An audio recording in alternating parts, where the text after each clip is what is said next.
हर खबर पर होगी आपकी पकड़। डाउनलोड कीजिए एबीपी लाइव ऐप। देखिए, खबरों का सिलसिला आगे बढ़ाते हैं। बिहार में एनडीए की बात कर लेते हैं, बिहार की जीत की बात कर लेते हैं। बिहार में एनडीए की जीत के बाद बीजेपी ने बंगाल के लिए कमर कस ली। पीएम मोदी ने बिना नाम लिए ममता सरकार को चुनौती भी दे दी। पीएम मोदी ने ममता सरकार को सावधान रहने को कहा है।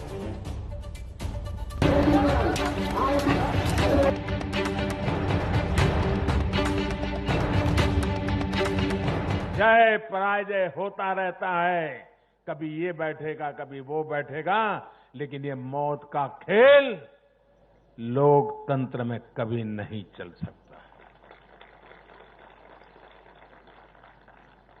और मौत का खेल खेल करके कोई मत नहीं पा सकता है।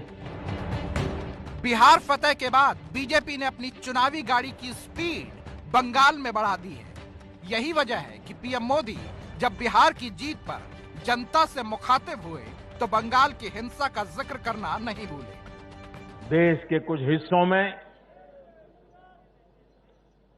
उनको लगता है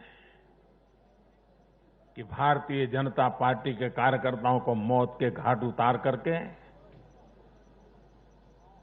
वे अपने मंसूबे पूरे कर लेंगे।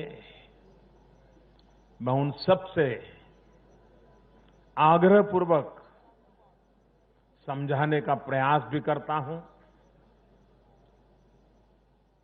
मुझे चेतावनी देने की जरूरत नहीं है, क्योंकि वो काम जनता जनार्दन करेगी। पीएम मोदी ने न ममता का नाम लिया न बंगाल का जिक्र किया, लेकिन साफ कहा कि जिन राज्यों में बीजेपी नेताओं की हत्या हो रही है उन्हें वहां की जनता जवाब देगी। ऐसे हाल फिलहाल में बीजेपी कार्यकर्ताओं से हिंसा की तस्वीरें बंगाल से आई हैं। कहीं बीजेपी और तृणमूल कांग्रेस के कार्यकर्ताओं के बीच लाठी डंडे चले, कहीं बमबाजी तो कहीं हिंसक झड़प हुई। बीजेपी दावा करती है कि बंगाल में उसके 100 से ज्यादा कार्यकर्ता राजनीतिक हत्या का शिकार हुए हैं। हिंसा को लेकर बंगाल बीजेपी के प्रदेश अध्यक्ष दिलीप घोष तो ममता बनर्जी को सीधे चेतावनी तक दे चुके हैं। তাদের বলে দিচ্ছি 6 মাসে সুধরে যান, নালে হয় হাত পা ভাঙবে, পাঁজর ভাঙবে, মাথা ফাটবে, হসপিটাল হয়ে বাড়ি যেতে হবে, বাড়াবাড়ি করলে সোজা শ্মশানে যেতে হবে। अभी कुछ दिन पहले ही गृह मंत्री अमित शाह ने भी बंगाल का दौरा किया। कोलकाता में उस बीजेपी कार्यकर्ता के परिवार से मिले जिसकी हत्या कर दी गई। बिहार चुनाव के दौरान भी अमित शाह का पूरा जोर मिशन बंगाल पर रहा। उन्होंने तो बंगाल में 200 सीटों का दावा भी कर दिया है। 4-5 सीटें 2-5 वोट से हम हार गए, वरना 22 सीटों का लक्ष्य आपने तो प्राप्त कर ही लिया था। आपके पराक्रम से प्राप्त हुआ, आपके परिश्रम से प्राप्त हुआ है। मैं आपको कहकर जाता हूं, 200 से ज्यादा सीटों के साथ भारतीय जनता पार्टी, जिसको हंसना है उसको हंसने दो। बीजेपी बार बार पश्चिम बंगाल में 200 सीट का दावा कर रही है, जबकि बंगाल में कुल सीटें हैं 294, यानी 200 सीटों का मतलब 2/3 से ज्यादा बहुमत। 2016 विधानसभा चुनाव में तृणमूल ने 211 सीटें जीती थी, जबकि बीजेपी ने 291 सीटों पर लड़कर सिर्फ 3 सीटें जीती थी। लेकिन लोकसभा चुनाव में ये आंकड़े बदल गए।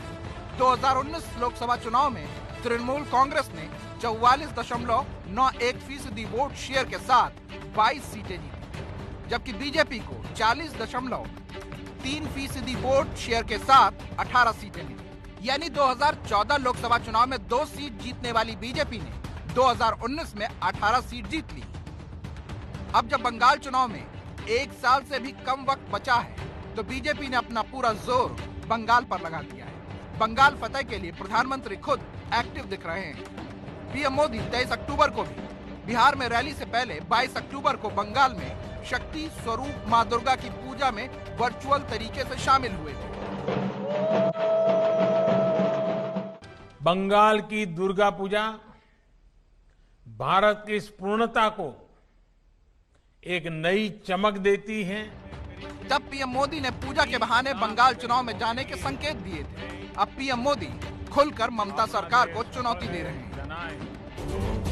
तो बिहार के बाद कुछ इस तरीके से बीजेपी की नजर अब पश्चिम बंगाल पर है। बिहार में एनडीए की जीत पर पीएम मोदी का बीजेपी कार्यालय में जोरदार स्वागत हुआ। दिल्ली पार्टी मुख्यालय पर हजारों कार्यकर्ता और नेता उनके स्वागत में पहुंचे। इसके बाद पीएम मोदी लोगों से मुखातिब हुए। उन्होंने अपने संबोधन में बताया कि आखिर बीजेपी ने ये कामयाबी हासिल कैसे की।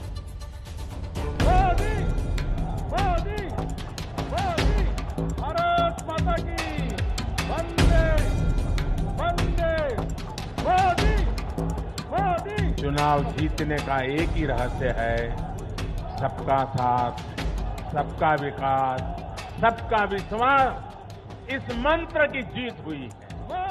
भारत माता की, भारत माता की, भारत माता की।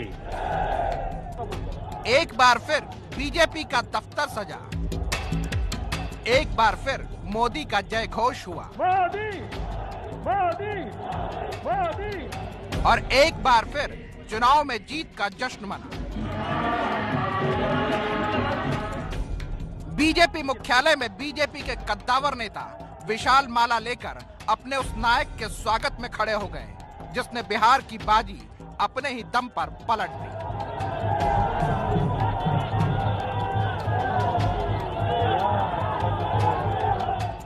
कार्यकर्ताओं के बीच पहुंचते ही मोदी मोदी के नारे गूंजने लगे। मोदी मोदी मोदी मोदी। और फिर पीएम मोदी ने दिया कार्यकर्ताओं को अपना विजय मंत्र। और मेरा जवाब है, चुनाव जीतने का एक ही रहस्य है, सबका साथ, सबका विकास, सबका विश्वास। इस मंत्र की जीत हुई है। मैं बिहार के अपने भाइयों और बहनों को उनसे कहूंगा, आपने एक बार फिर सिद्ध किया है, बिहारवासी पारखी भी है और जागरूक भी है। अपने भाषण में मोदी ने बिहार में सीएम को लेकर चल रही अटकलों को भी खारिज कर दिया और नीतीश के नाम पर फिर से मोहर लगा दी। हम सभी भाजपा के कार्यकर्ता नीतीश जी के नेतृत्व में एनडीए के कार्यकर्ता हर बिहारवासी के साथ इस संकल्प को सिद्ध करने में कोई कसर बाकी नहीं रखेंगे। प्रधानमंत्री के संबोधन में सहयोगियों के लिए हमदर्दी थी तो जनता के लिए विरोधियों से सावधान रहने की चेतावनी बिना नाम लिए पीएम मोदी ने एक बार फिर से लालू राज को भी याद किया और संदेश देने की कोशिश की कि बिहार अब विकास की राह पर चलेगा। देश का युवा भली भांति जानता है, परिवार की पार्टियां या परिवारवादी पार्टियां लोकतंत्र के लिए सबसे बड़ा खतरा है। आज हेडलाइन होती है, पहले से इतना परसेंटेज पोलिंग बढ़ा, पुरुषों से महिलाओं का पोलिंग बढ़ा, पोलिंग बूथ से व्यवस्थाओं से लोग, यानी पुरानी चीजें। बिहार में चुनाव मतलब इतने लोग मारे गए, इतने बूथ लोग, यही खबरें रहती थी।